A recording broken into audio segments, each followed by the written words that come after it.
Nitish Kumar BJP का साथ छोड़ सकते हैं और यह भी हो सकता है कि तेजस्वी यादव और नीतीश कुमार एक बार फिर से साथ चुनाव लड़ सकते हैं।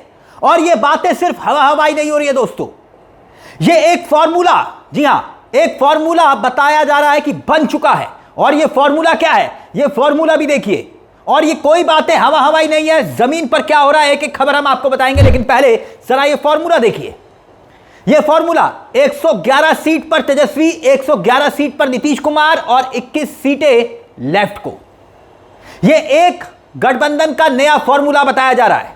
बीजेपी गठबंधन भी तोड़ सकती है, इधर महागठबंधन भी टूट सकता है और उसके बाद नया गठबंधन 111, 111 और 21 खत्म, 243 सीटें। यह बात बिना सिर पैर के नहीं हो रही, एक एक प्रमाण हम आपके सामने रखेंगे। बस इस खबर को अंत तक देखिएगा। पटना में कैसे पिछले 24 घंटे में कोहराम मचा हुआ है, ऐसा बवाल मचा हुआ है कि पूछिए मत। खबर है कि बीजेपी के एक नेता तमतमाए हुए नीतीश कुमार जोर से चिल्लाए बीजेपी के नेता पर। और एक खबर यह भी है कि जेडीयू के नेता नीतीश कुमार से मिलने पहुंचे सीएम हाउस से। नीतीश कुमार ने बोला गेट आउट। नीतीश कुमार की बीजेपी ने विदाई तय कर दी है और नीतीश कुमार इस बात को भाप गए हैं। एक एक घटना को देखिएगा, समझ जाएंगे। आपको सबसे पहले दिखाते हैं आरजेडी के राज्यसभा सांसद मनोज झा का एक ट्वीट। और इस एक ट्वीट के सामने आने के बाद धड़ाधड़ लगातार कांग्रेस के नेताओं के ट्वीट भी सामने आ गए। एक के बाद एक कांग्रेस के बड़े बड़े नेताओं ने ट्वीट करे इसी एक ट्वीट पर। और इसका मतलब क्या है, इसके मायने क्या है, समझने वाली बात यह है कि जो ये ट्वीट मनोज झा ने किया है, कांग्रेस भी लगातार ट्वीट कर रही थी। देखिए मनोज झा का ये ट्वीट। इस ट्वीट के सामने आने के बाद, जिस ट्वीट का हम जिक्र कर रहे हैं, 9:36 पर 13 अक्टूबर यानी कि कल रात ट्वीट किया गया। अब ये ट्वीट देखिए क्या लिखा हुआ है। रहमन धागा प्रेम का मत तोड़ो, छिटकाए टूटे से फिर ना मिले, मिले गांठ पड़ जाए, हर अवसर के लिए प्रासंगिक है। जय हिंद। मनोज झा ये कह रहे हैं कि रहमन धागा मत तोड़िए, ये गठबंधन मत तोड़िए, या ये कह रहे हैं यानी उधर तेजस्वी यादव और कांग्रेस के बीच भी उठापटक है। क्या ये उठापटक सांकेतिक तौर पर है या अलग होने के लिए एक माहौल बनाया जा रहा है? और ये ट्वीट के तुरंत बाद 3 से 4 बड़े बड़े नेता सामने आए, मनोज झा के ट्वीट पर रिएक्शन किया कांग्रेस के नेताओं ने एक एक करके। अब देखिए, सबसे पहले श्रीनिवास, वीबी श्रीनिवास यूथ कांग्रेस के पूर्व अध्यक्ष है, कांग्रेस के बड़े चेहरे, बड़े नेताओं के तौर पर उनको जिम्मेदारी भी मिली है बिहार के अंदर। श्रीनिवास ने ट्वीट किया है, देखिए आपके सामने। शहर में आग है मगर राख अब भी रूह है, कुछ लोग हैं जो मोहब्बत को जिंदा रखे हुए हैं। यह शेरो शायरी हवा में नहीं हो रही, इसके मायने को समझते जाइएगा। अब एक और ट्वीट देखिए, यह ट्वीट है रागिनी नायक का। रागिनी नायक क्या लिख रही हैं?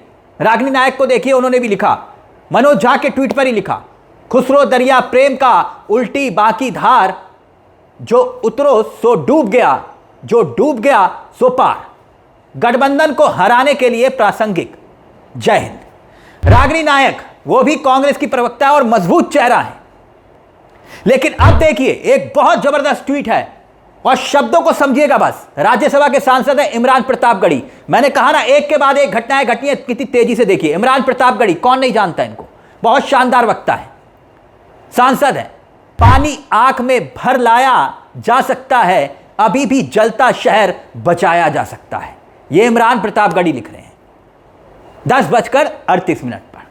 उधर आरजेडी की तरफ से ट्वीट हुआ मनोज झा का कि गठबंधन मत तोड़िए, या फिर सांकेतिक तौर पर जो बात मैं कह रहा हूं।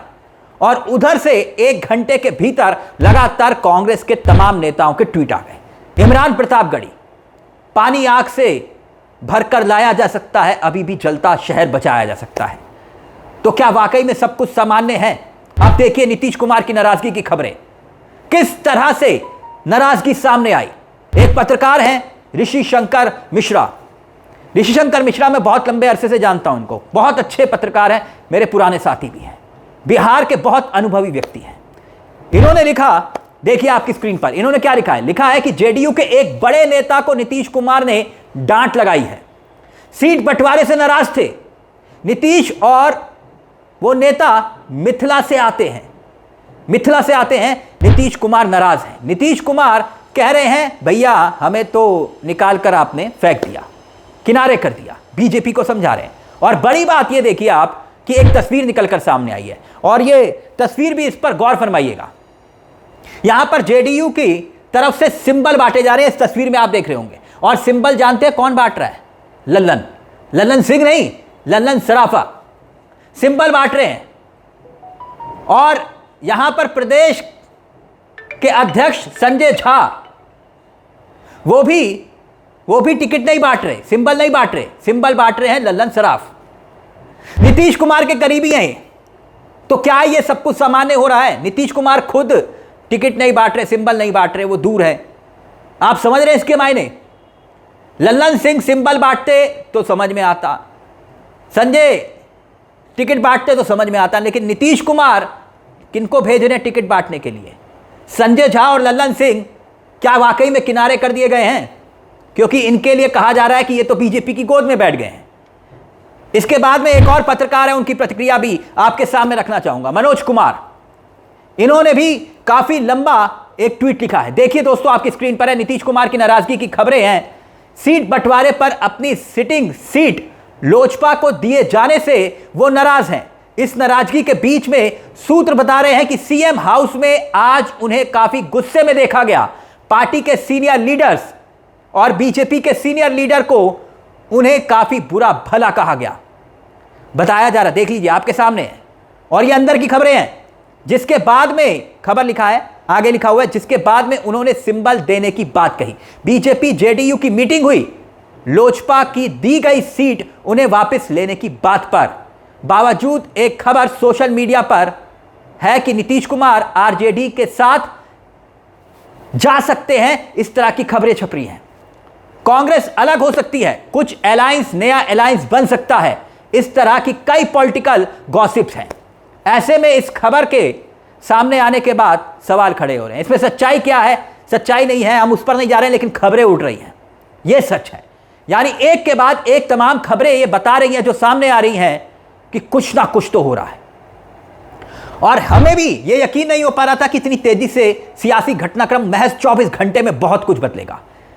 इसकी ये सिर्फ चर्चाएं हो रही थी और अब नया फॉर्मूला सामने आ गया। तेजस्वी नीतीश एक साथ आ सकते हैं और ये नया फॉर्मूला यही है जिसका जिक्र हम कर रहे हैं। 111 सीट तेजस्वी यादव, 111 सीट नीतीश कुमार और 21 सीटों पर लेफ्ट। आप देख सकते हैं, साफ है कि बीजेपी जो नीतीश के साथ खेल खेल रही थी, शायद नीतीश कुमार भाप गए कि पानी कितना गर्म है। ऐसे में कहा जा रहा है कि अगले 24 से 48 घंटे में बिहार के भीतर बहुत कुछ घट सकता है। दीपावली से पहले सियासी रॉकेट कौन छोड़ेगा, कहां से छोड़ेगा, कुछ पता नहीं चल रहा। और अगर 111 और 21 सीट पर यह फॉर्मूला तय हो गया तो कांग्रेस का कुछ बिगड़े ना बिगड़े, लेकिन बीजेपी का बहुत कुछ बिगड़ जाएगा। बिहार ही नहीं बल्कि दिल्ली में भी बहुत कुछ बिगड़ जाएगा। साहब का सिंहासन दिल्ली में हिल जाएगा, क्योंकि नीतीश और नायडू ही तो हैं जो बैसाखियों के सहारे जो सरकार दिल्ली में चल रही है। और चुनाव के बाद कांग्रेस फिर से गठबंधन में शामिल हो जाए तो हैरानी नहीं होगी, क्योंकि ऐसा हुआ है जम्मू कश्मीर में। आप देखिए जम्मू कश्मीर में क्या हुआ। उमर अब्दुल्ला की सरकार है और उमर अब्दुल्ला की सरकार को कांग्रेस बाहर से समर्थन दे रही है। और अगर बिहार में भी ऐसी परिस्थिति आती है तो कांग्रेस पीछे नहीं हटेगी। और अभी राज्यसभा का चुनाव, और राज्यसभा के चुनाव में भी कांग्रेस ने इसी तरह का रुख अपनाया था। तो बिहार में कितनी तेजी से बहुत कुछ घट रहा है, ये एक एक खबरें बता रही है। और खबर यह भी है कि बाकायदा जेडीयू के एक विधायक मुख्यमंत्री आवास के बाहर धरने पर बैठ गए और बोले जब तक टिकट नहीं मिलेगी तब तक टिकट लेकर नहीं जाऊंगा और यहीं धरने पर बैठूंगा। और बाकायदा ये खबरें छपी हुई आप देख सकते हैं। तभी मैंने कहा कि एक के बाद एक ये खबरें संकेत दे रही हैं कि बिहार में बहुत कुछ बहुत तेजी से आने वाले वक्त में घटने जा रहा है, यह तय है। दोस्तों इस खबर में मेरे साथ इतना ही, लेकिन बिहार पर हमारी नजर बनी रहेगी। ग्राउंड जीरो पर जाकर हम बिहार को कवर कर रहे हैं। आप एक एक हमारी रिपोर्ट हमारे चैनल पर देख सकते हैं, जहां की जनता बता रही है कि आखिरकार बिहार का मिजाज क्या है। इस खबर में मेरे साथ इतना ही, लेकिन चलते चलते दरख्वास्त, हमारे चैनल को सब्सक्राइब करना मत भूलिएगा। यह मंच आप ही का है, जहां हम सिर्फ खबर नहीं दिखाते बल्कि खबर के पीछे की खबर बताते हैं। नमस्कार, जय हिंद, जय भारत।